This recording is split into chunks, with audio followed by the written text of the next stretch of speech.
Hi guys! Magandang hapon sa inyong lahat.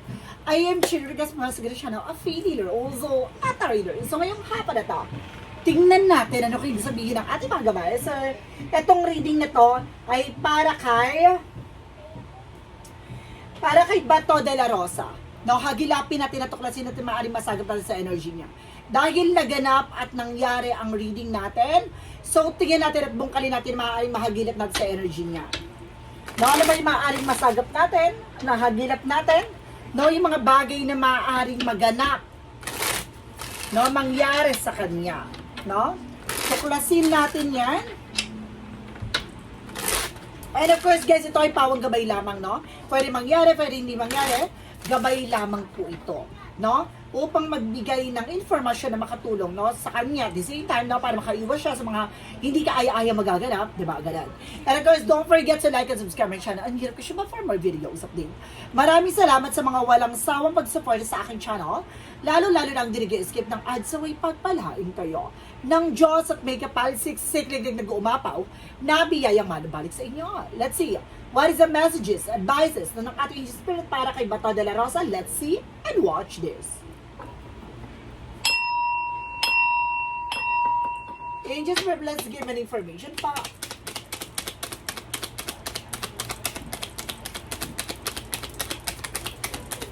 Okay, there is a Chariot card for something an action and movement. Magkakaroon na ng changes and development sa situations na to.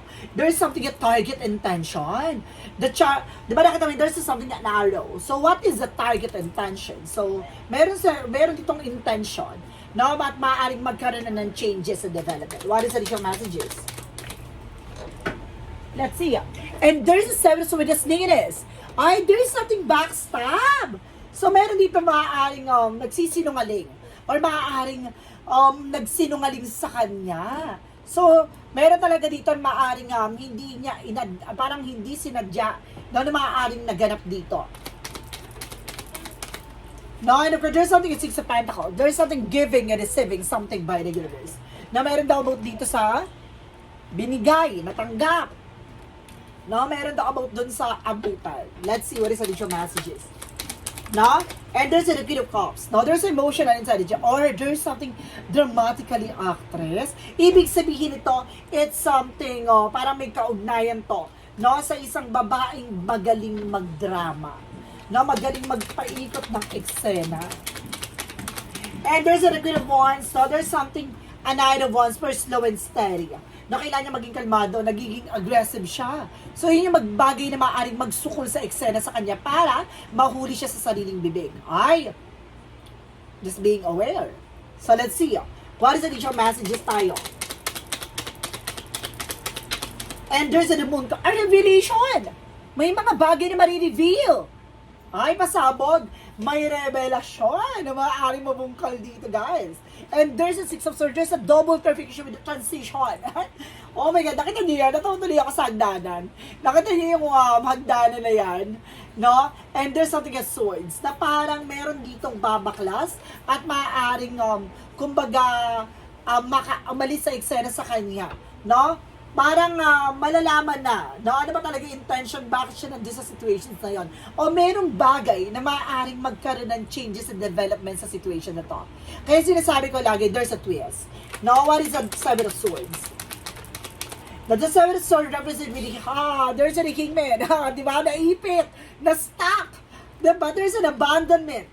No, ito na nga, no, dahil, kumbaga nagsinungaling sa kanya, na itong tao na to ay maaaring maipit siya sa eksena, huli ka, nahuli yung kamay niya. So there's a possible na ito na yung chance na paano mahuli talaga siya at the end of the time. So wala talagang kawala. No? Ito yung maaaring mangyari. Talagang, kumbaga mahihila siya sa eksena dito, guys. What is the additional messages? What is the Six of Pentacles? Represent with the King of Wands. Ay, meron daw dito, guys, with the King of Wands. Lalaki kumbaga na naaring nakaupo sa eksena o sa trono. Ay, alam nyo na yan. Ibig sabihin nito, no, there's something giving and receiving. Ibig sabihin dito, guys, no, mayroon ditong parang, kumbaga, usapan, no, na pag ganito ang ginawa mo, no, kapag umaten ka, no, at nakaupo ako, ganito, ganyan, no, tutulungan kita. Ganon ang naging ganap, no? There's a King of Wands, there's a vision. Now, itong tao na to, parang, kumbaga, gusto niya na makapunta doon sa position na yun, situation na yun, eh. Not in this something a bigger picture, eh. So, ganon siya, there's a King of Wands by vision and intuition, and this something bigger picture. So, pinapakita dito na, kumbaga, alam niya, no, yung mga bagay na magiging posibilidad dito, parang ganon. Yung ginawa niya dito kay ano, di ba? Kumbaga pinangakuan, no? Ano man yung bagay na ibibigay mo, may matatanggap ka dyan. Parang ganon. Kumbaga, kung ano yung, kumbaga, sinacrifice mo, no? Ganon din ang maaring, kumbaga, may tulong na ibibigay sa'yo. Ganon yung ginawa. What is the Queen of Cups? The Queen of Cups, represent what? Represent with the Two of Swords. Meron ditong decision. Na meron ditong dramatically actress na may something decision na maaaring ginawa siya. But there's something a blindfold. Nakita niya na parang naka-blindfold siya. Na parang meron siyang hindi pa lubos na nauunawaan na walang kamalay-malay what's going on. And of course, there's the Three of Wands. Awaiting for a result, awaiting for a shift. So meron ditong dahil sa pagiging padal, at yung sabi, something slow and steady. No, kailangan maging kalmado, ganito, ganyan, have patient, kasi mayroong resulta na maaaring lumantad at maaaring lumabas pa. No, ibig sabihin dito, there's something in trouble din. No, may trouble, at 3-1 something in trouble. No, talagang there's a possible na maaaring, talagang makakalipad siya international. No, what is the Moon card? Now, there's something, guys, with the Four of Cups. Just re-evaluate, analyze. Meron daw ditong revelasyon na malaalaman. Pero, pinag-iisipan na. Meron ditong parang maaring mag-talk, magsalita, bumulgar, magbulgar, na parang mayroong bagay na maaring maglaglagan sa eksena. Handa na ba kayo? Dahil meron ditong parang pinag-iisipan na. No? Itong bagay na ito, i-reveal ba o hindi? Ay, I love it. What is a chart? Because the Six of Swords represent with the Eight of Cups. There is something moving forward. See? Nakita niyo yan? Nandito na naman tayo sa hagdanan. Now, there's something abandonment. No? Para sinasabi dito, guys, na parang, kumbaga nakasarado yung pinto. So, it means, hindi siya makakapasok sa eksena. No? Kaya baga, merong laglagan talaga na maaaring abandonahin siya. Iwan siya sa eksena or sa ere. Ayun na nga. Now, mayroong bagay na maaaring ma-disappoint siya. The Eight of Cups. Now, there's something, a Queen of Pentacles. Now, being mature na and being grounded. So, ngayon, kailangan niya maging mature. No? Kailangan niya mas maging maingat. No? Dahil meron daw dito talagang maiipit sa eksena. Damay pala sa eksena to ay maaaring konektado about siya sa isang babaeng greedy sa power. What is the Six of Pentacles? Represent King of Wands. Represent, guys, with the Ace of Cups. There's something, eto na nga, oh my God. Something Ace of Cups, something, a passion, a love, no? Kumbaga, dahil sa pagiging, kumbaga yung gustong-gusto mo, no, na makuha yung position na yun with the King of Wands. Ito lalaki na to, na dahil sa gustong-gusto niya yung position na yun, no, lahat gagawin niya. Now, there's a Six of Pentacles, pero there's something giving and receiving. May mga bagay na matatanggap siya dito. No, itong lalaki na ito, maaaring may bagay na matatanggap siya. O maaaring, itong si Senator, no, maaaring may matanggap siya dito. What is the Queen of Cups? Request the Two of Swords. Maaaring tulong, maaaring something knowledge. No, hindi natin maaano kung ano yung mga bagay na ipagkakaloob sa kanya.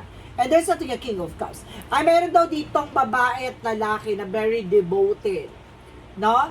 No, ay, di ba, may lalaki at babae dito na there's a drama, ito babae na to very dramatically actress, at itong lalaki naman to, and of course, being devoted din sa ginagawa niya, talagang nilalaban niya. Ay, what is the Nine of Wands? Because the Three of Wands. Represent, oh my God, there's an Eight of Swords. No, ibig sabihin na itong resulta na to. At yung sinasabi kong may resulta lalabas, di ba? At may resulta mangyayari. There's something trouble din. Talagang dadalhin talaga siya sa ibang bansa. Ayun, kung sa katamayan, naipit siya sa sitwasyon. Talagang masasabi makukulong talaga siya. No? Maiipit siya sa eksena, guys. The Eight of Swords, something of toxic and negativities around. Ibig sabihin dito, talagang pinagkanuno siya. Di ba? Pinagkanuno siya dito. Kumbaga, ginawa siyang sakripisyo at tain. Hindi niya namalayan yun. No? No, there is something a Moon card because the Four of Cups. Now, represent, guys, with a Page of Wands, something of good news. may magandang balita. At yung itong balita na ito, maaaring mag-reveal. Ibig sabihin, maaaring mag-talk siya, magsalita siya. Nagkakaroon na siya ng evaluation at analyze, ha? Nagkakaroon siya ng realization dito. Maaaring magsalita talaga siya. Na may impormasyon siyang bubulgar. Siyempre, isipin niya na ako lang, damay-damay na to. Ganun ang mga aning mangyari sa eksena dito, guys. What are your messages? And of course, just for the outcome, there's a full card. Then you're beginning. So may bagong eksena talaga dito at may bagong buhay na paparating sa kanya. What is additional messages? And there's, ito na nga, ito yung babaeng greedy na to sa power na to. Ay, may kinalaman about sa flood control issues. No? At maaaring maiipit siya sa eksena na to. There's a sneakiness. Itong tao na to ay maaaring, kumbaga naghuhugas, naglilinis, no, ng eksena na to. Pero maiipit siya, makakalawit siya, guys. Na itong tao na to very sinungaling. Now, there's a cheating lying sa kanya. Nagsinungaling to sa kanya. Maaaring maiipit din to sa kanya. Maaaring dahil itong tao na to ang tagalinis, tagahugas ng eksena. No, naghuhugas kamay, ganito, ganyan. No, and there's a five of pentacles. May kinalaman din pala sa about sa flood control issues. No, kahit nakapiring pa yan, nakatakip pa yung ulo mo, nakatakip pa yung mukha mo, makikilala at makikilala ang pagkakakilanlan mo. Diba?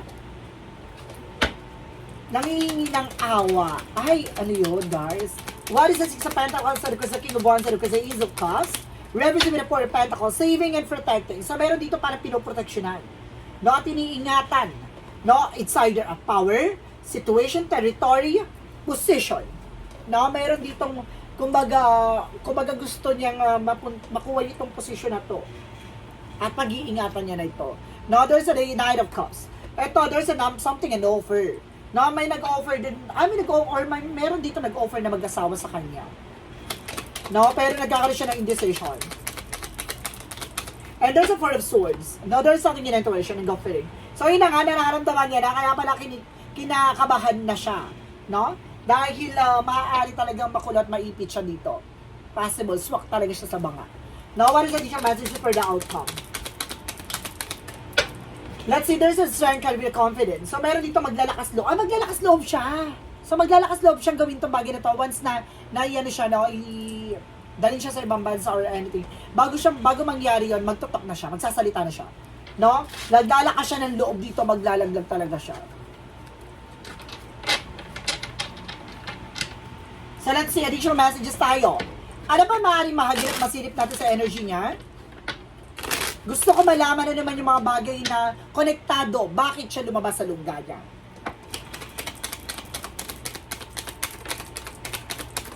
There's a judgment, no? Mayroong wake-up call, parang something, red flag, paalala, ganun. Merong bagay dito na parang nagbigay sa kanya ng information with the Eight of Wands, no? Nagpaalala sa kanya. And that's at Six of Wands. Nasa spotlight. No, ibig sabihin na itong tao na to na gano'n sa kanya ay nasa spotlight ngayon. No, gusto niya makamtan yung victory. So, ibig sabihin, nagtagumpay siya. So, ibig sabihin ito, may kinalaman ito, yung taong nasa posisyon ngayon. No, dahil nagtagumpay siya dun sa eksena. Ay, kilala na yan. No? Si 10K. No, siya na nga. Let's see, guys. What is additional messages? Ano ba yung maaaring masagot natin? There's a justice card. No, there's a justice will be served. Makuha talaga yung justice. And the Five of Cups. Now, magkakaroon siya ng disappointment dito. No, madi-disappoint talaga siya. There's a Page of Swords. No, parang bagay na parang hindi niya inalam, hindi siya naging curious, no?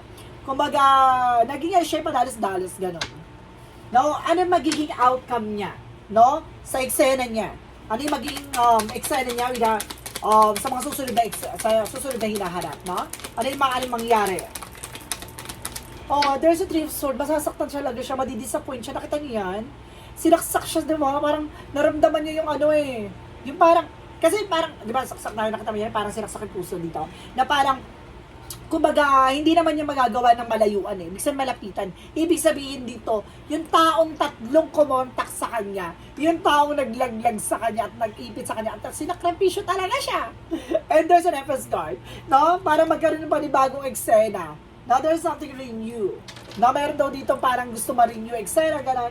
And there's a Ten of Pentacles. No? At meron daw dito about sa wealth. No, maraming bagay na maaaring mabungkal dito. No, about sa, yung iniisip niya about sa about sa kanyang pamilya. Yun yung bagay na parang kinakatakutan niya. And there's an Ace of Wands. Something a plan. So, may plano dito, but there's a reverse na parang hindi matutuloy yung plano niya. May plano siya dito. And there's the King of Pentacles, no? Nagiging secure sila ngayon.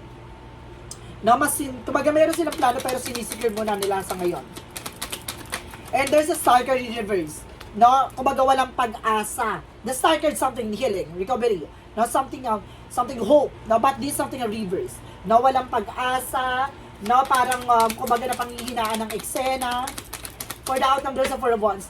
There's something, a gathering event. No, meron talaga ditong bagay na maaaring magdala, no, ng isang eksena, event, no, na paparating.